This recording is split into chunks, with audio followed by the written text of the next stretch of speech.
See, Jocko's a great guy, but I don't know why anybody listens to him. That's not what you're doing. He's a great guy, but I don't know why anybody listens to him. What in your life has anything to do with being chased down by 600 Taliban and all your team getting fucking killed? Nothing.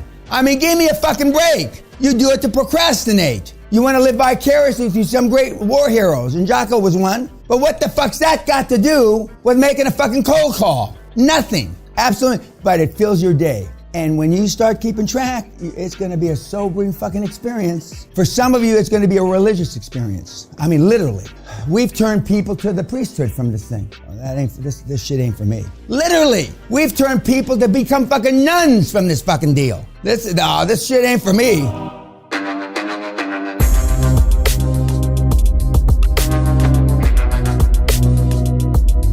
You have a KG executive assistant.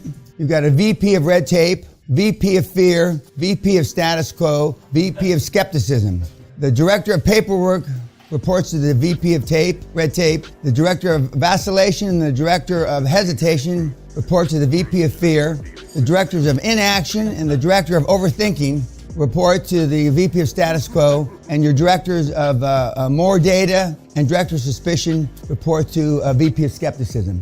This is 99% of all businesses on the planet. This is how they operate. Another word for this that was developed actually by the Japanese, it's called silo management. Silo. Okay, you have a silo, and when you can't figure it out, you want to throw it into his silo. And when you can't figure it out, you want to throw it into his silo. Most big corporations operate under silo management. You didn't learn that at school, did you? I'm sure you didn't, okay?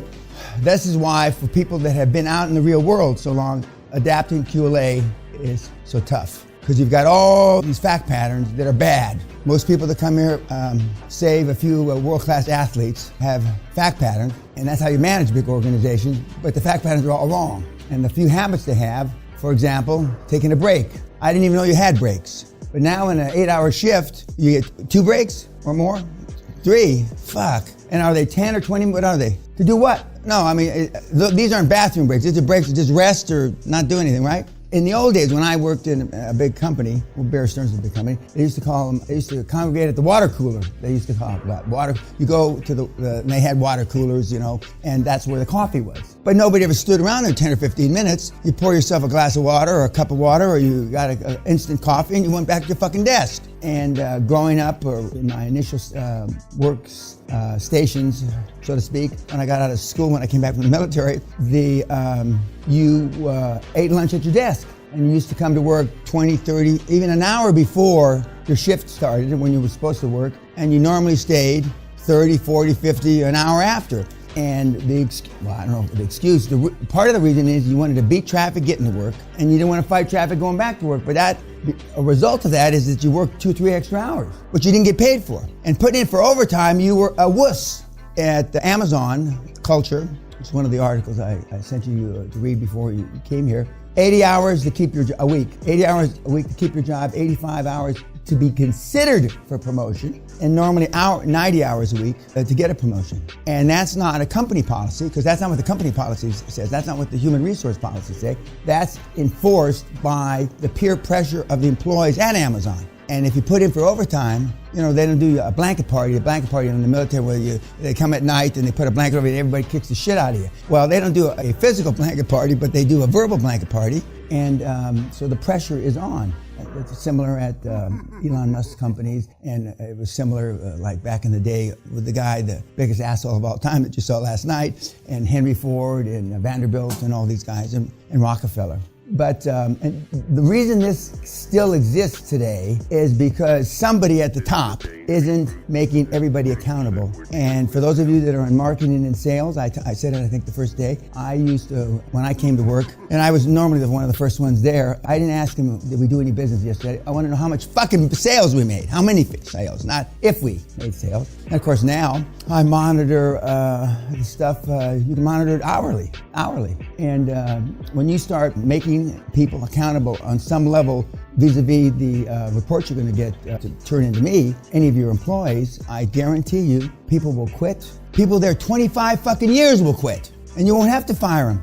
Most of you run gravy trains. Most of you run country clubs. Everybody know what a gravy train is? Everything. I'm okay. Oh, no responsibility, no accountability. Whatever you do is okay, and whatever I do is okay. Back to that book, I'm okay, you're okay, that was written in 1968-69, which I believe was the beginning of the downfall of corporate world and the true beginning, the cutting edge of political correctness. You can do whatever the fuck you want, And what that book really says is that I want to like you and you want to like me, and so we're just going to fit in, and we're not going to make. They used to say, don't make waves, and I've made waves ever since when I was a dunce in the corner being called retarded. I was making waves, and they used to say, of course now it sounds inhumane to some people, that they would put me in a closet and I shit my pants and they wouldn't let me go to the bathroom. Well, I guess it is. I never thought of it as inhumane, but I guess it is. Of course now, there was a lady about 3 months ago that a kid in the 4th grade, how was that, maybe 7 years old, something like that,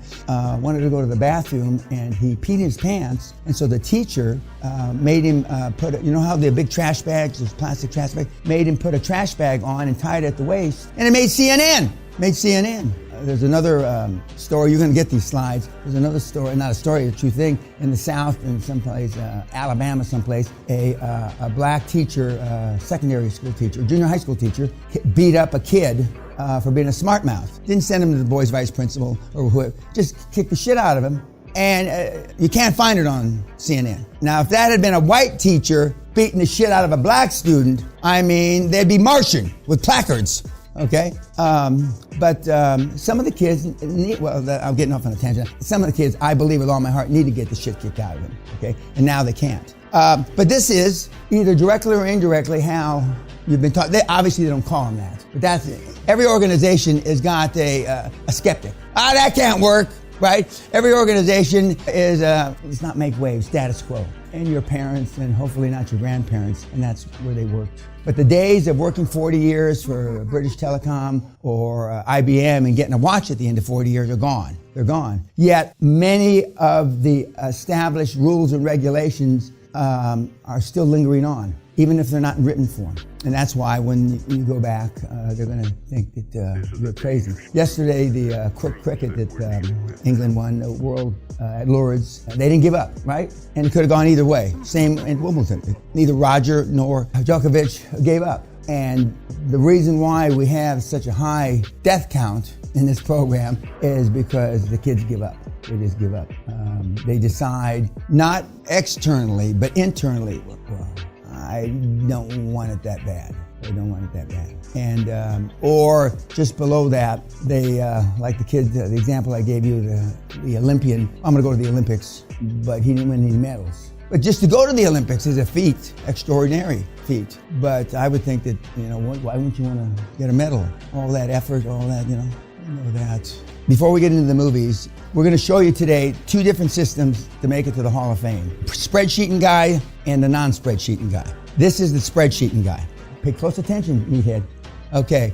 To put his board together, he spent 600 hours doing research for qualified board members. 600 fucking hours.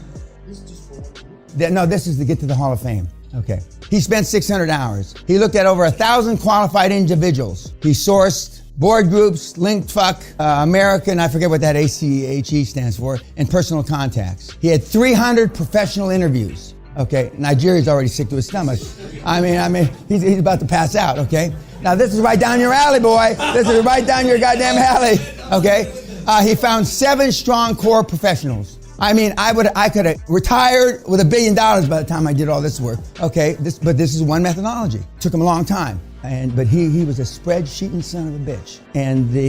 And you can get to the Hall of Fame being a spreadsheeting son of a bitch. It just takes you a lot longer. Now just think of that, 600 hours search. And you're just pushing off, procrastinating. You don't think of it that way because you think you're really doing shit. It's just like you've been led to believe, like the kids on YouTube have been led to believe, that reading a book, listening to a podcast or whatever is taking action. And it's not. The only thing that's really taking action is pulling the trigger. And that's why there's thousands and thousands of books that have been written since Think and Grow Rich. Think and Grow Rich, which took him 20 years to write, and conveniently, Andrew Carnegie was already dead. I wouldn't have interviewed 500 people. Now, we're not sure he interviewed anybody, but I would interview 3 or 4 people, figured out what the traits were, and I would have written the book. And I wouldn't have named it Think and Grow Rich. I would have said, don't think and get rich. Just pull the fucking trigger. But we've got, 4 generations that have read that book. It's a great book. I'm not defaming it at all. It's a great book.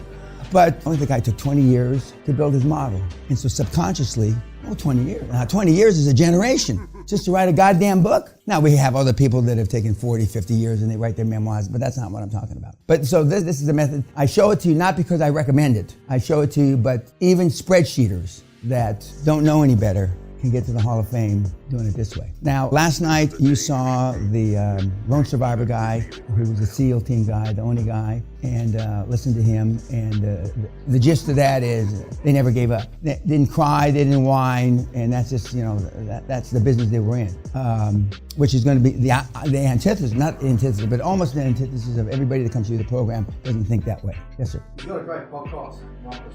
Run through your podcast called Team Never Quit. It interviews people that never quit, people that have gone through hell. Yeah, but you're not even going to go through hell. See, Jocko's a great guy, but I don't know why anybody listens to him. That's not what you're doing. He's a great guy, but I don't know why anybody listens to him. What in your life has anything to do with being chased down by 600 Taliban and all your team getting fucking killed? Nothing. I mean, give me a fucking break. You do it to procrastinate. You want to live vicariously through some great war heroes, and Jocko was one. But what the fuck's that got to do with making a fucking cold call? Nothing. Absolutely. But it fills your day. And when you start keeping track, it's going to be a sobering fucking experience. For some of you, it's going to be a religious experience. I mean, literally.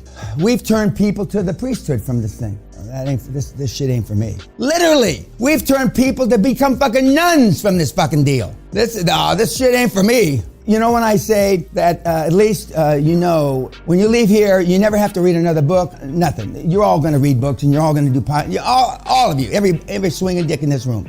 But you don't have to. But now, what are you going to fill the day up with if you don't procrastinate and study? And it's like I've got guys, he just died a couple years ago, that graduated from high school with me in 1963 that were still going to university in 2003.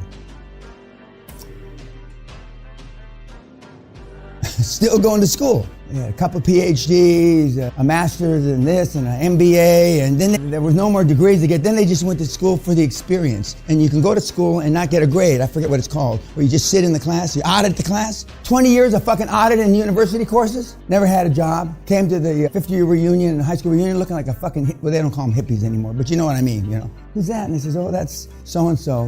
What's he here for? We graduated together in 1963. But why? You may not decide to follow this. But why would you read a book, a podcast, other than fill up time? Why don't you learn how to play the violin? Can you teach them how to play the violin? Can you teach them? I mean, can you learn how to play the violin? Oh, they tell me it's hard when you get old. I don't know. I can play chopsticks on the piano. I learned that about 15 years ago. Ding, ding, ding, that's it. Okay. But so I just wanted you to know the spreadsheeters do make it. This took, I think, 8 or 9 years. 600 hours, Nigeria. This is what you're going to get. QLA mentees, I'm going to share with you one of the best practices that will give you access to... But he tells you how to use LinkedIn the right way. That's on our gig stage. No, it's everybody but yours. Yours is the... Every sorry bastard, anybody that's any Latino blood in them, we took it out. We took it out because I want to discriminate, okay? We took it out of all the black bloods, too, and all Asian. If you're a straight up white man with nothing else in you, you got it. You're okay, but otherwise you didn't get shit. Yeah, you get it. But why did he do that? He's a pleaser. I didn't ask him to do it. He spent several hours doing it. Why would you do that and send it to me for the benefit of all the other? Now, if he was going to get 2% or 0.5%, everything, but he didn't ask for that. He didn't want anything like that. He's a Canadian Muslim, which that doesn't mean anything, but he's a Canadian Muslim. I said this yesterday. Warren says, look for 3 things in a person: intelligence, energy, and integrity. If they don't have the last, integrity, forget all the rest. Okay, you saw the guy. What are the takeaways from the SEAL from last night? Other than never giving up. Yes, sir. He kind of preached to himself.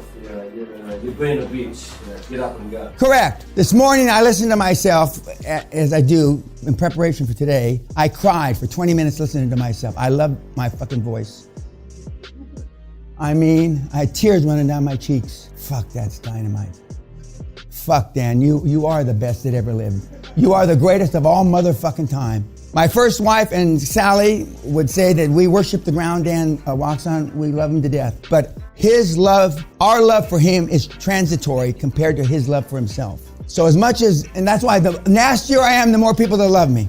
Because nobody loves Dan Pena more than Dan Pena. Nobody. Not even God. I love my shit. I love my piss. I love the scar tissue on my body. And I've had over 30 surgeries. I wish my dick was 6 inches longer, but that's a whole, but I still love my dick. I just wish it was 6 inches longer, you know? I wish it looked like my forearm. You know what I mean?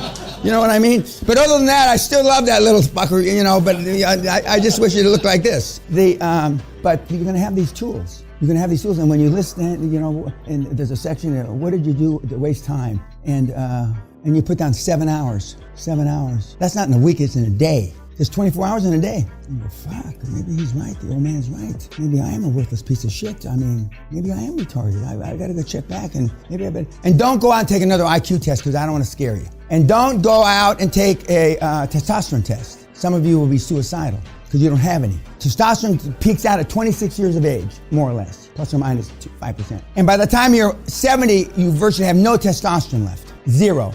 I told you my testosterone is 1900. And the average in this room is probably 300, 400. Maybe for you real fucking studs, you might have 600. Mine's 1800, unaided. You should kill yourself. Okay, YouTube, thank you.